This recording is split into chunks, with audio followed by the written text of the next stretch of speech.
একদিন আমার নবীর দরবারে ফেরেশতাদের সর্দার জিব্রাইল আসছে। আমার নবী কথায় কথায় বললেন, ইয়া আখি জিব্রাইল, ও আমার ভাই জিব্রাইল, তোমার নাকি 600 ডানা আছে, 600 পাখা আছে। ইয়া রাসূলুল্লাহ, আল্লাহ তোমাকে 600 পাখা দিয়েছেন, তো তুমি কয়টা ব্যবহার করো? বেশি লাগে না, আসমান জমিন ডিউটি করতে একটা হইলে যথেষ্ট। মানে একটা দিয়ে চাপড় মারলে হয়ে আছে, বাকি 599 ব্যবহার করা লাগে। আচ্ছা, যার 600টা ডানা আছে তার শরীরটা কত? একটু বুঝার চেষ্টা করেন। যার আর ডানা ইঙ্কিও আছে, রে ফাঁকির ডানা না। জিব্রাইল যেমন তার ডানাও। আমার নবী বললেন, জিব্রাইল মনোযোগ মনোযোগ, নবী কথা বলছেন নূরের ফেরেশতা সর্দার জিব্রাইলের সাথে। কাদের নবী? আমাদের নবী তো একটু বাপ নিয়ে বলেন না ভাই, কাদের নবী? জিব্রাইলের সাথে কথা বলছে। তা আমার নবী বললেন, ভাই জিব্রাইল, আচ্ছা তোমার দেহটা একটু কত বড়, আমার একটু দেখতে ইচ্ছে করতেছে, একটু দেখাও। তখন জিব্রাইল বললেন, ইয়া রাসূলুল্লাহ, আমাকে ক্ষমা করবেন, আল্লাহ আমাকে যে বডিটা দান করেছে ওই বডির রূপটা নেওয়া যদি নিতে যাই পৃথিবী ছোট হয়ে যাবে, পৃথিবী ছোট হয়ে যাবে।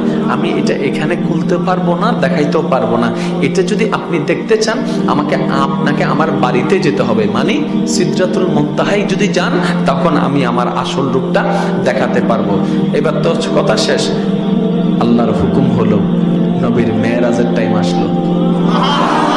ওরা আশেকরা আশেকের মতো করে বলেন না সুবহানাল্লাহ।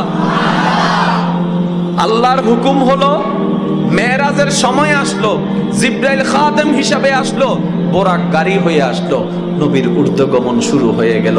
যেতে যেতে সিদরাতুল মুনতাহার ঘটনা আপনারা সবাই জানেন।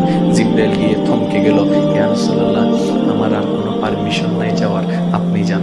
আমার নবী বললেন, জিব্রাইল, আমি একটা কথা বলছিলাম যে তুমি বলছিলে যে তোমার বাড়িতে আসলে দেখাবা, একটু দেখাও তো তোমার শরীরটা। বলার সাথে সাথে আসল রূপে চলে আসলো, আসল রূপে চলে আসলো, আসল রূপে চলে। আর একটু জোরে বলেন না রে ভাই।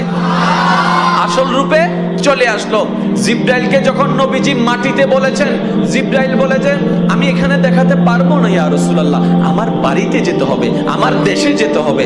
এবার জিব্রাইল বলে, ইয়া রাসূলুল্লাহ, আমি যেরকম ডুপ্লিকেট সুরত নিয়ে গেছি, আপনিও তো আপনার আসল রূপটা একটু দেখান না, আপনার আসল রূপটা। জিব্রাইল বলতেছে এখন আমাদের নবীকে, ইয়া রাসূলুল্লাহ, আপনি এবার আপনার আসল রূপটা দেখান।